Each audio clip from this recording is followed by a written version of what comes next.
Alright, so we got here the latest wearable device from Realme, and it's the Realme Watch 3. We're a big fan of Realme devices.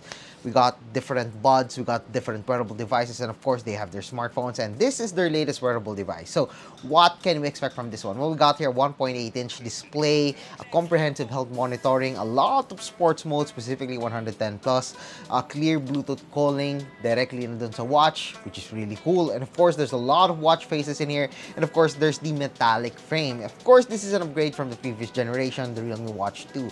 And right now, I haven't seen it in person, so yes, this is the first time that we're gonna see the Realme Watch 3. So, buhay natin, unbox na natin, and let's see what to expect dito sa wearable device na to.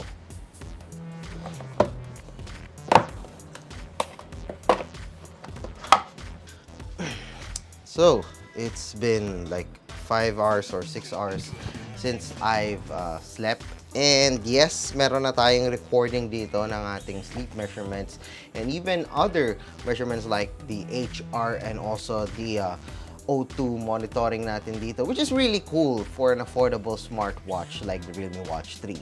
So as you can see in here, we've recorded our sleep tracking.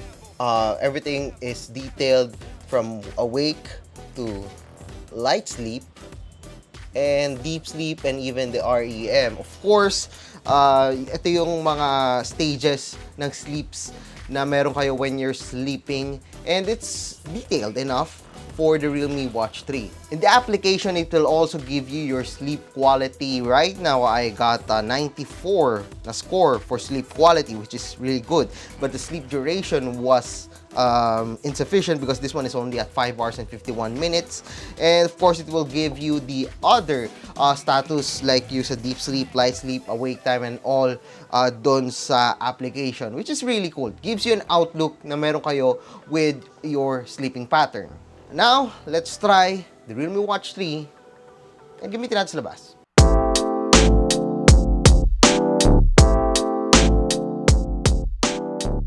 So, a week has passed already using the Realme Watch 3 for a week. And yes, the experience was better than I expected considering that I've used the previous Realme Watch and the Realme Watch 2 and even the Watch S. Actually, I've tested and reviewed a lot of Realme Watch. And this one, the Realme Watch 3, is a big upgrade compared to the previous generations. First, let me tell you about the design and how I use it in my usage. So I've been using it for, of course, my notifications and everything about the smartphone.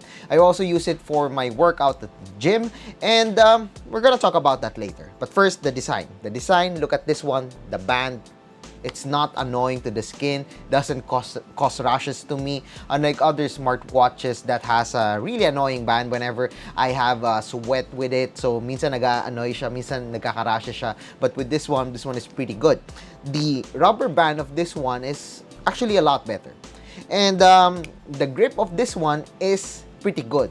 Well, I cannot say about the accuracy of the health monitoring, if it's on par with the medical level na mga tools, but what I can say is that it matches my other smartwatches. The measurements that I got matches the other smartwatches, the other smart devices that I'm using. So basically, the health monitoring is really nice to see. We got here the heart rate. Of course, you can monitor your stress and of course, your blood oxygen as well. And of course, my favorite is the sleep tracking. It monitors everything that I need to know about my sleeping pattern. So basically, with my sleep tracking capability with the Realme Watch 3, I know my REM, my deep sleep, my light sleep, or whenever I'm awake. It gives me an input na, okay, I've been sleeping well whenever I do this, whenever I do that. So, medyo na-set ko yung mind ko on what to do and how to sleep well at night and how to have a longer sleep. So yeah, that is a plus for me when it comes to sleep tracking. The Realme Watch 3 also features Bluetooth calling, and it's really nice to have that, the Bluetooth calling. But it's not as loud as you can use it outside. Minsan medyo mahina siya. The Bluetooth calling is nice. It's a nice feature that we have in here, especially for an affordable smartwatch like the Realme Watch 3. But yeah, it does lack a little bit of sound for me, but other than that, it will be just fine. And whenever I'm using it outside, of course, the display of this one is really essential. We got your large display. I mentioned that earlier. Large display, that's nice. However, it's not the sharpest display that I've seen. However, the animations are smoother now compared to before. But again, it's not the sharpest one that I've seen. So medyo mafe-feel mo na, okay, this is an affordable smartwatch, but the brightness is just fine. It's just average. It's not really bad. It's not really great either, but it will do just fine whenever I'm using it outside. But the thing in here for me talaga is that the display is not as sharp as it may seem and doesn't have an AMOLED display, which means that doesn't have an always-on display. Having an always-on display for a smartwatch is a must-have for me. But for again, you have to consider this one is an affordable smartwatch, so it's fine not to have that feature. But as for me, that's a personal lang level lang sa akin yon. I need to have an always-on display. As for the battery, Realme promises 7 days of battery life. And yes, we got a 5 to 6 days of battery life on this one.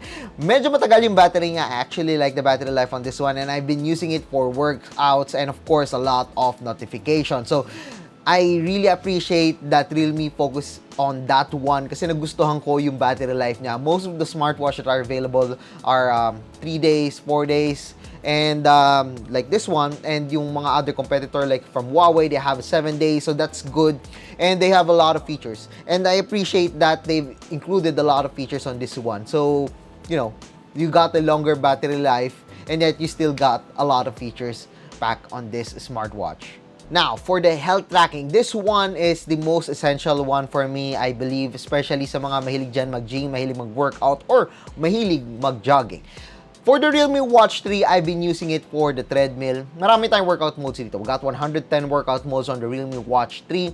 And what I've noticed is that the results that I'm getting from the Realme Watch 3 is almost the same that I'm getting on the treadmill. So, it's something na okay, may elevation ako. Yes, I adjusted the steps, I adjusted everything on the treadmill, and yet we're still getting an almost the same results, whether that's the calories or the distance. And since we got here a lot of sensors, we can actually get a lot of status that you need from your workout, whether that's the distance, your calories, the maximum pace, the average pace, speed, steps, the stride, and everything. There's a lot to see dito sa Realme Watch 3. And again, there's a lot of workout modes on this one. I only tried a few, and I'm really happy with the results that I got. Kasi nga, almost the same yung nakuha ko na results doon sa treadmill na ginamit ko and sa other equipment na ginamit ko. So, it gives us the impression talaga na, okay, the Realme Watch 3 is giving you near accurate or accurate talaga na readings when it comes to health monitoring. It's not just health monitoring that I like on this one. There's also a lot of watch faces on the Realme Watch 3. My favorite one is actually the one that I'm using right now. Meron tayong heart rate dito, meron pa tayong other status, and of course there's the time, and of course the shortcut for the call. That is a really nice watch face na na-indicate nila or nalagay nila yung basic features that we're looking for a smartwatch. And again, there's a lot more watch faces that are available in here. So if you want more to be more artistic, more stylish, there's a watch face for that. If you want to be more active, then the one that I'm using right now, there's a really nice watch face. And of course, marami pang iba na available dun sa application. The application that we're using with the Realme Watch 3 is connected using the Realme Link application. So if you got a lot of Realme smart devices, I have a Realme Smart Scale, I have a Realme Smart Cam, every devices, every IoT, AIoT, every smart device that I have is connected to the Realme Link application. It's not buggy, and we got all the status that we need, whether that's the sleep, the readings, the heart rate, the VO2, or whatever. The Realme Link application can give that to you, and it's really, good.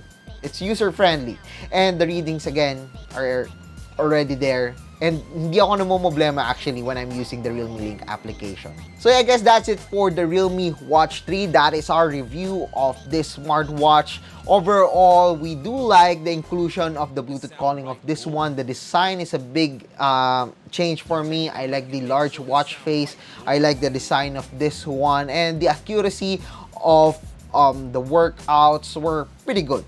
However, it's not an AMOLED display. There's no always-on display, but we still got here a long battery life. And of course, the UI of this one and the connection to the Realme Link application is pretty good. So that's something that you might want to consider. So whether you want a smartwatch for notifications or for workouts, then you might want to consider this one, the Realme Watch 3. So I guess that's it for our review. So if you like this video, don't forget to give us a thumbs up, and of course don't forget to subscribe to our channel, and be sure to click that subscribe button along with that bell button to get notified of our latest videos here in my YouTube channel. So once again, I am jamonline.ph.